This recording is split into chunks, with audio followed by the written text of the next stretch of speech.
사도신경으로 우리 신앙을 고백하겠습니다. 나는 전능하신 아버지 하나님 천지 창조주를 믿습니다.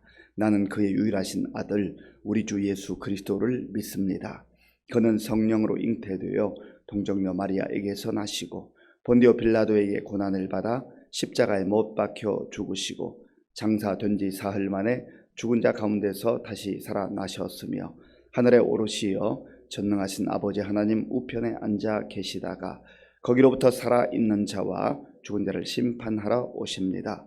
나는 성령을 믿으며 거룩한 공교회와 성도의 교제와 죄를 용서받는 것과 몸의 부활과 영생을 믿습니다. 아멘. 하나님께서 오늘 우리에게 주시는 말씀은 에스겔 42장입니다. 그가 나를 데리고 밖으로 나가 북쪽 뜰로 가서 두 방에 이르니 그 두 방의 하나는 골방 앞뜰을 향하였고 다른 하나는 북쪽 건물을 향하였는데 그 방들의 자리의 길이는 100척이요 너비는 50척이며 그 문은 북쪽을 향하였고 그 방 3층에 회랑들이 있는데 한 방의 회랑은 20척 되는 안뜰과 마주 대하였고 다른 한 방의 회랑은 바깥뜰 박석 깔린 곳과 마주 대하였으며 그 두 방 사이에 통한 길이 있어 너비는 10척이요 길이는 100척이며 그 문들은 북쪽을 향하였으며 그 위층의 방은 가장 좁으니 이는 회랑들로 말미암아 아래층과 가운데 층보다 위층이 더 줄어듦이라. 그 방은 3층인데도 뜰에 기둥 같은 기둥이 없으므로 그 위층이 아래층과 가운데 층보다 더욱 좁아짐이더라. 그 한 방의 바깥 담 곧 뜰의 담과 마주대한 담의 길이는 50척이니 바깥 뜰로 향한 길이 방의 길이는 50척이며 성전 앞을 향한 방은 100척이며 이 방들 아래에 동쪽에서 들어가는 통행구가 있으니 곧 바깥 뜰에서 들어가는 통행구더라. 남쪽 골방뜰 맞은 쪽과 남쪽 건물 맞은 쪽에도 방 둘이 있는데 그 두 방 사이에 길이 있고 그 방들의 모양은 북쪽 방 같고 그 길이와 너비도 같으며 그 출입구와 문도 그와 같으며 이 남쪽 방에 출입하는 문이 있는데 담 동쪽 길 어귀에 있더라. 그가 내게 이르되 좌우 골방뜰 앞 곧 북쪽과 남쪽에 있는 방들은 거룩한 방이라. 여호와를 가까이 하는 제사장들이 지성물을 거기에서 먹을 것이며 지성물 곧 소제와 속죄제와 속건제의 제물을 거기 둘 것이니 이는 거룩한 곳이라. 제사장의 의복은 거룩함으로 제사장이 성소에 들어갔다가 나올 때에 바로 바깥뜰로 가지 못하고 수종드는 그 의복을 그 방에 두고 다른 옷을 입고 백성의 뜰로 나갈 것이니라 하더라. 그가 안에 있는 성전 청량하기를 마친 후에 나를 데리고 동쪽을 향한 문의 길로 나가서 사방 담을 청량하는데 그가 청량하는 장대에 곧 그 장대로 동쪽을 청량하니 500척이요 그 장대로 북쪽을 청량하니 500척이요 그 장대로 남쪽을 청량하니 500척이요 서쪽으로 돌이켜 그 장대로 청량하니 500척이라. 그가 이같이 그 사방을 청량하니 그 사방 담 안마당의 길이가 500척이며 너비가 500척이라. 그 담은 거룩한 것과 속된 것을 구별하는 것이더라. 아멘.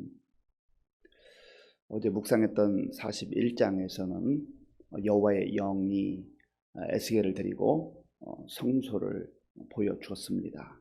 성소의 각 부분을 또 청량하고 또 성소까지는 에스겔을 데리고 왔지만 지성소에는 여호와의 영이 홀로 들어가서 다 청량하고 본 것을 에스겔에게 알려주었습니다. 성소는 외전이라고 말하기도 했고 지성소는 내전 그 더 안쪽에 있다 해서 내전이라고 말하기도 했습니다. 성소라고 하는 말은 거룩한 장소라는 뜻입니다. 거룩한 장소.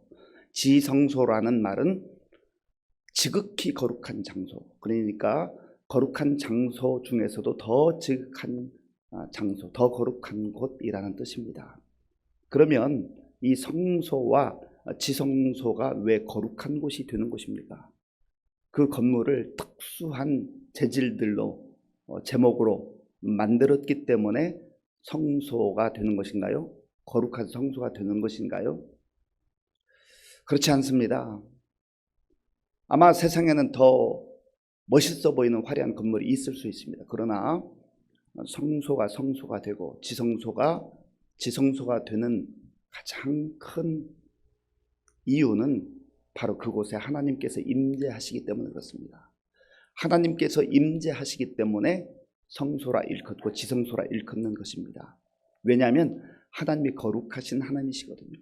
하나님은 모든 우주 만물을 창조하신 창조주이시고 또 구원자이심에도 불구하고 세상과는 구별되는 분이세요. 그래서 하나님을 거룩하신 분이라 그렇게 말씀하는 겁니다. 이 성소에는 아무나 들어갈 수 있는 곳이 아니었습니다. 제사장이 들어가서 하나님께 제사 드릴 때, 오늘날 말하면 예배 드릴 때 거기에 있는 기구들 또 모든 내용들을 가지고 하나님의 말씀에 따라서 예배를 드려야만 했습니다. 자기 생각대로 자기 뜻대로 하나님께 나아갈 수 있는 그런 곳이 아니었단 말이죠. 하나님의 임재가 있는 곳이, 하나님께서 그곳에 오셔서 예배를 받는 장소입니다. 하나님은 모든 우주 만물에 계시지 않은 곳이 없는, 흔히 말해서 무소부재하신 하나님이시지만, 그래서 그 하나님은 위대하신 하나님이시지만, 그러나 하나님께서 연약한 사람들을 만나 주시기 위해서 특정한 장소를 정하시고 그것을 성소라 일컬어라, 내가 너희를 만나 주겠다 말씀하신 것이죠. 사람이 하나님을 만나야만 복된 존재입니다. 하나님 만나지 못하면 세상에 그거 다 가지고 있어도 행복한 존재, 복된 존재가 될 수 없습니다. 그래서 하나님께서 예배를 받으시기를 원하시고 그곳에서 예배를 통해서 그들을 만나 주셨던 것이죠. 그리고 지성소는 대제사장이 1년에 딱 한 번 들어갈 수 있는 거룩한 곳 중에 거룩한 곳이었습니다. 그러니까 성소든 지성소든 핵심적 내용은 하나님의 임재가 있는 곳이었다는 겁니다. 하나님께 예배드리는 장소, 그리고 하나님의 말씀을 듣는 곳, 하나님께 기도하는 곳, 그곳이 바로 성소와 지성소였다 하는 겁니다. 그런데 이제 예수님께서 십자가에서 달려 돌아가실 때에 그 성소와 지성소를 가로막고 있던 휘장이 위로부터 아래까지 갈라졌다고 했잖아요. 그래서 이제는 제사장을 통하지 않고도 하나님께 직접적으로 예수 그리스도의 이름으로 나갈 수 있는 새로운 길이 열렸습니다. 그래서 이제 우리 그리스도인들은요, 누구를 통해서 하나님께 기도하는 게 아니에요. 물론 우리가 또 연약하고 부족하기 때문에 함께 협력하여서 기도하고 합력하여 기도하고 중보 기도하기 위해서 기도 제목을 나누고 요청할 수 있습니다. 그래서 서로를 위해서 기도하는 건 참 복된 일입니다. 그리고 하나님께서 세우신 목회자들에게 기도 요청을 하는 거 정말 귀하고 복된 일입니다. 그러나 우리 각자는 이제 왕 같은 제사장들이 되어서 하나님께 주 예수의 이름으로 나가서 기도할 수 있는 것이죠. 홀로 또 예배 드릴 수 있는 것입니다. 그 거룩한 장소를 다 보여준 다음에 이제 여호와의 영이 오늘 본문에서는 에스겔을 데리고 뜰로 나갑니다. 북쪽 뜰 쪽에 있는 방 2개를 보여주고 또 남쪽 뜰 쪽에 있는 방 2개를 보여주었습니다. 자, 본문 1절과 2절 우리 함께 읽겠습니다.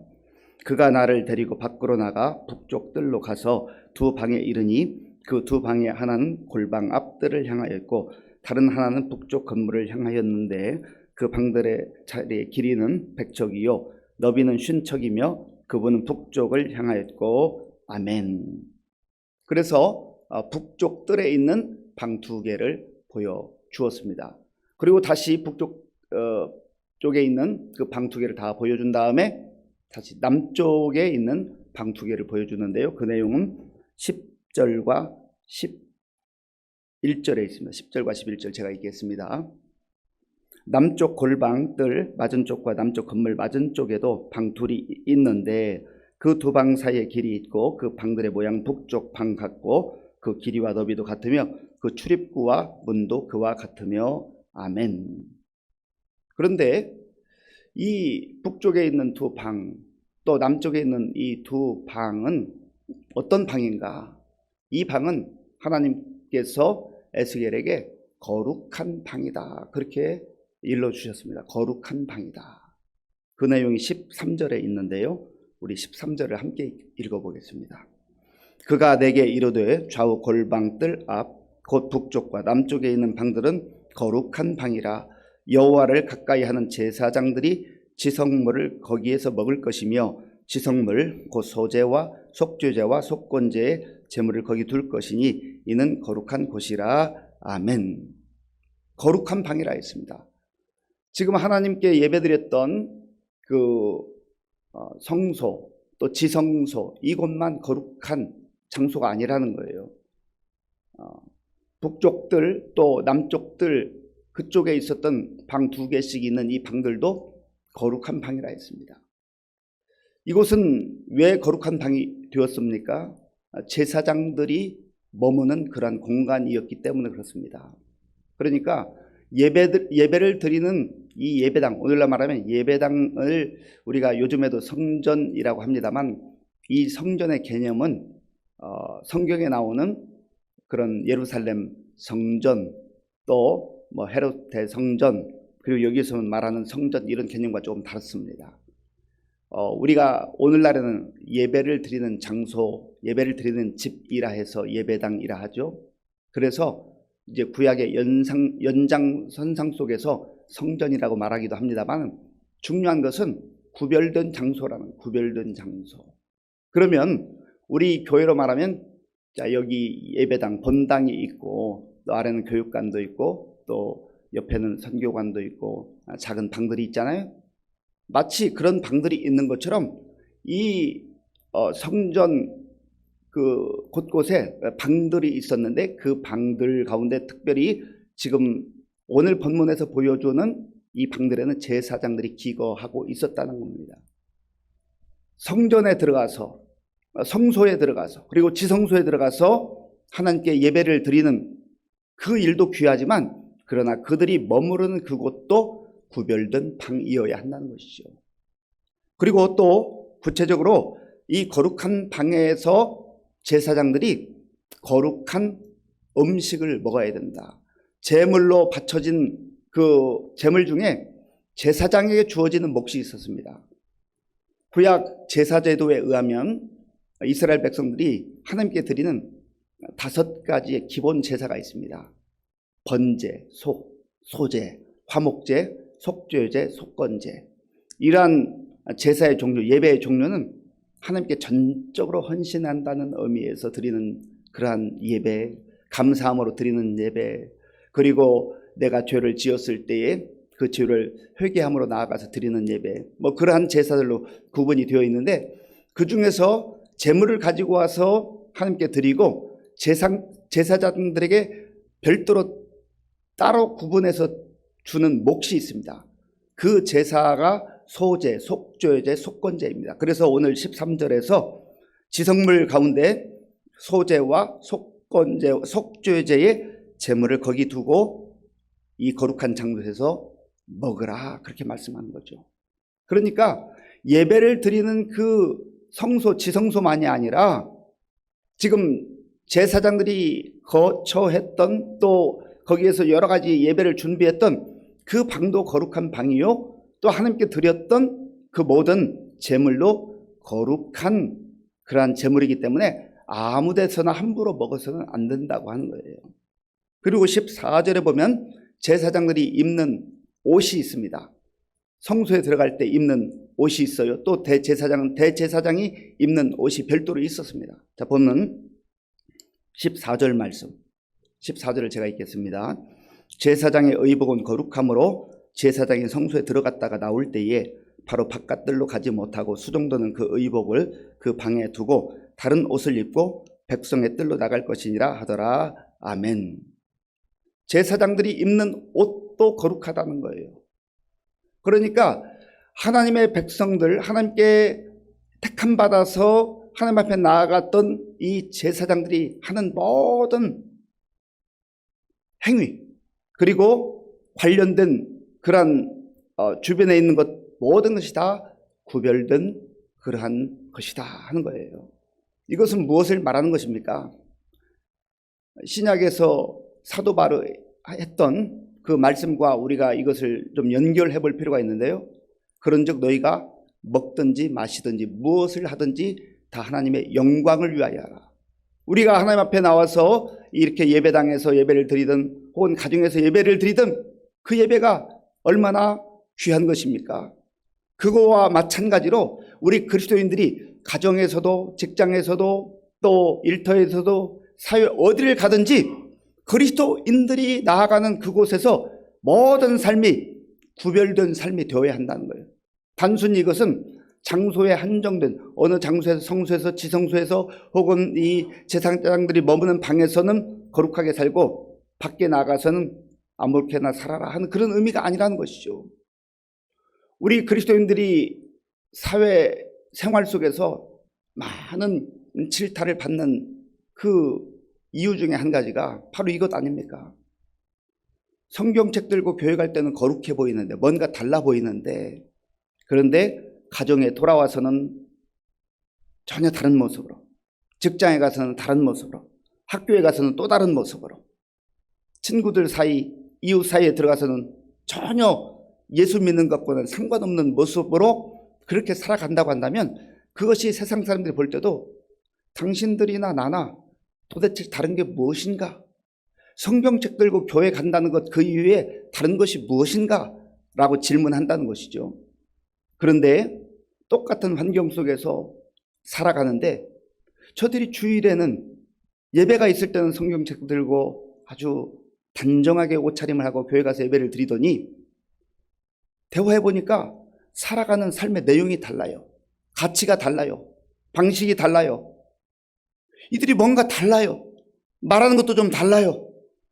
그리고 이 세상만 바라보지 않냐고 영원한 세상의 그 희망과 소망을 이야기해요. 그러면 세상 사람들이 야, 저 사람은 좀 다르네.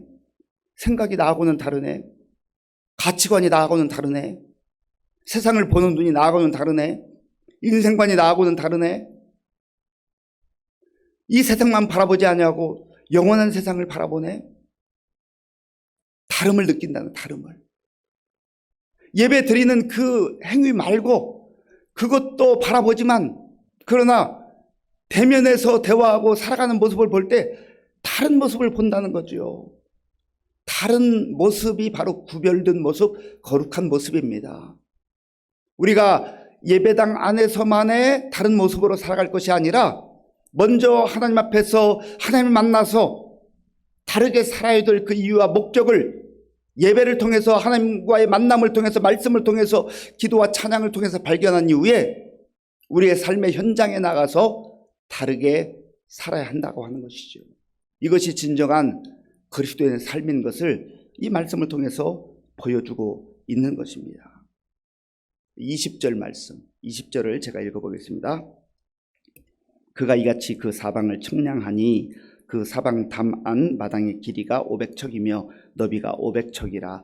그 담은 거룩한 것과 속된 것을 구별하는 것이더라. 아멘.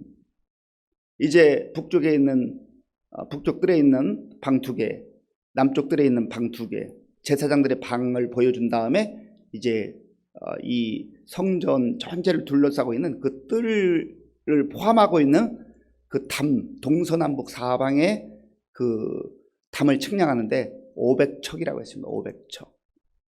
척은 규빗과 같은 길이 단위라고 그랬죠. 여기서부터 여기 팔꿈치에서 이 손가락 끝까지 대략 한 45cm 정도 된다고 했는데 여기서 말하는 척의 길이는요. 여기에다 손바닥이 하나 더 얹어지는 거예요. 그래서 큰 규빗이라 그렇게 읽었습니다. 이걸 척이라고 표현했는데 그러면 500척이면 약 265m 정도 되는 그런 동서남북의 그런 공간이 나옵니다. 그런데 그 담은 에스겔에게 말씀하시기를 거룩한 것과 속된 것을 구별하는 것이더라. 이 보이는 담이 하나님의 임재를 상징하고 예배를 또 드리는 곳, 말씀을 듣는 곳, 기도하는 곳, 또 그 성소와 지성소뿐만 아니라 제사장들이 거처했던 그것까지도 구별해주는 장소인데 세상의 죄악과 세상의 탐욕과 정욕으로 사는 그 장소와는 다른 장소라는 거예요. 이것은 단순히 공간적 분리만을 말하는 것이 아니라 삶의 다름을 보여준다고 말씀드렸잖아요. 그래서 이곳에서 하나님을 만난 주의 백성들이 이제는 그 안에만 갇혀서 사는 게 아니잖아요. 세상에 나아가서 세상에서 다른 모습으로, 거룩한 모습으로, 구별된 모습으로 살아갈 때 그 삶을 통해서 하나님께 큰 영광을 돌리게 되고 또 사람들에게 우리가 복음의 향기를 드러낼 수 있게 된다고 하는 것입니다. 사랑하는 성도 여러분, 저와 여러분들은 예수님 안에서 왕같은 제사장들로 구별된 거룩한 백성들입니다. 거룩한 존재들입니다. 그래서 먼저는 하나님을 만나서 하나님께 예배하고 또 하나님 말씀 듣고 참 내가 구원받은 복된 존재구나, 하나님의 자녀구나 하는 영적 정체성을 확인하실 수 있기를 바랍니다. 그럴 때 기쁨과 감격이 밀려드는 것이고 또 하나님에 대한 소망이 넘치게 되는 것이죠. 그리고 예배당 안에서만 그걸 누리지 말고 우리의 가정 속에서 또 직장에 가든지 사회에 어디 가든지 똑같은 그런 하나님의 자녀된 거룩한 삶을 사셔서 하나님께 영광 돌리고 또 주변 사람들에게도 야, 저 모습이 진짜 그리스도인의 모습이거나 예수 믿는 자의 모습인가 하는 것을 나타내며 전할 수 있는 그런 복된 삶이 될 수 있기를 바랍니다. 아버지 하나님 감사합니다. 오늘 우리에게 에스겔을 통해서 보여주신 제사장들이 머무는 방, 거룩한 방에 대한 말씀을 마음에 새기며 오늘 우리의 삶이 거룩한 삶으로 구별된 삶으로 하나님께 영광 돌릴 뿐만 아니라 또 세상에 나가서도 하나님의 자녀답게 거룩한 백성들로 다른 모습으로 하나님 나라의 백성으로 살아가는 우리 모두가 될 수 있도록 인도하여 주시옵소서. 예수님의 이름으로 기도하옵나이다. 아멘. 주기도문으로 예배를 마치겠습니다. 하늘에 계신 우리 아버지, 아버지의 이름을 거룩하게 하시며 아버지의 나라가 오게 하시며 아버지의 뜻이 하늘에서와 같이 땅에서도 이루어지게 하소서. 오늘 우리에게 일용할 양식을 주시고 우리가 우리에게 잘못한 사람을 용서하여 준 것 같이 우리 죄를 용서하여 주시고 우리를 시험에 빠지지 않게 하시고 악에서 구하소서. 나라와 권능과 영광이 영원히 아버지의 것입니다. 아멘. 먼저 입관 예배에 대해서 말씀을 드립니다. 고 이유경 성도님의 입관 예배가 오늘 오후 3시 50분에 이담 장례식장에서 있습니다. 교회에서 3시에 출발하겠습니다. 오늘 우리에게 주신 말씀 생각하며 기도할 때에 하나님께서 우리를 거룩한 백성들로 예수님 안에서 왕같은 제사장들로 부르셨습니다. 예배당 안에서만 거룩한 모습이 아니라 우리의 삶의 현장 속에서 그리스도인답게 하나님의 자녀답게 거룩하게 말하고 거룩하게 행동하고 거룩한 가치를 가지고 다른 모습으로 살아가는 우리가 될 수 있도록 성령님께서 붙들어 달라고 기도하시고요. 나라와 민족을 위해서 그리고 지도자들을 위해서 기도해 주시기 바랍니다. 우리 교회와 또 성도님들을 위해서 기도할 때 우리 많은 어르신들 영육간에 강건할 수 있도록 위해서 기도해 주시고 또 우리 교회 많은 환우들이 계신데 환우들을 위해서 기도해 주시기 바랍니다. 또 우리 다음 세대를 위해서 기도해 주시고요. 계속되고 있는 대신방을 위해서 기도해 주시기 바랍니다. 오늘은 105구역 신방이 있습니다. 그리고 이제 이번 주 토요일 날 5월 27일 전교회는 한마음 축제가 있습니다. 좋은 날씨 위해서 또 우리 많은 성들이 함께 모여서 정말 즐거움과 기쁨의 축제가 될 수 있도록 하나님께 영광을 내는 아름다운 자리가 될 수 있도록 기도해 주시고 지금도 세계 곳곳에 나가 복음 전하는 선교사님들을 위해서 그리고 우리 교회 계속되는 공사를 위해서 기도하겠습니다. 아버지 하나님 감사합니다. 하나님께서 은혜를 베풀어 주셔서 오늘도 우리에게 새날을 주시고 하나님께 예배드릴 수 있도록 인도해 주셔서 감사합니다. 하나님 우리가 예배를 통해서 하나님 만나고 하나님 말씀을 듣고 또 하나님의 깊은 은혜를 받아 누리는 시간이 될 수 있도록 인도하여 주시옵소서. 하나님 아버지 우리가 하나님을 만날 때에 하나님의 은혜를 받을 때에 우리의 마음에 기쁨이 넘치고 감격이 넘치고 소망이 넘치고 살아야 되는 이유를 분명하게 알고 정말 하나님 샘솟는 기쁨과 감격이 우리의 심령 가운데 가득하게 되는 줄로 믿습니다. 하나님 아버지, 우리가 먼저 예배드리는 아버지여 그 자리에서 하나님을 깊이 만나는 은혜를 허락하여 주시옵소서. 예배만 참석하지 않게 하시고 예배 가운데 임재하시는 하나님을 만나고 우리의 삶이 정말 주님 안에서 한 삶으로 새로운 삶으로 새로운 피조물로 변화된 것을 알게 하시고 하나님 아버지 그 감격과 그 기쁨과 그 은혜를 가지고 또한 우리 가정에 가서 또 우리의 일터에 가서 하나님 우리의 삶의 자리에 가서 거룩한 삶을 살아가는 우리가 될 수 있도록 인도하여 주시옵소서. 하나님 아버지여, 그리하여서 정말 영적으로 혼돈의 이 시대 속에서 하나님 앞에서 거룩한 삶을 위해서 무릎 꿇고 기도하고 성령으로 충만하고 성령의 아버지의 능력을 덧입어서 하나님 아버지여 세상에 나아가서도 아무리 힘들고 어렵다 해도 우리의 정체성이 하나님의 자녀요 하나님 나라의 백성인 것을 알게 하시고 하나님의 자녀답게 하나님 백성답게 담대하게 당당하게 살아가되 겸손하게 살아갈 수 있는 우리 모두가 될 수 있도록 주님 도와주시옵소서. 우리 하나님께 함께하시고 인도하여 주시옵소서.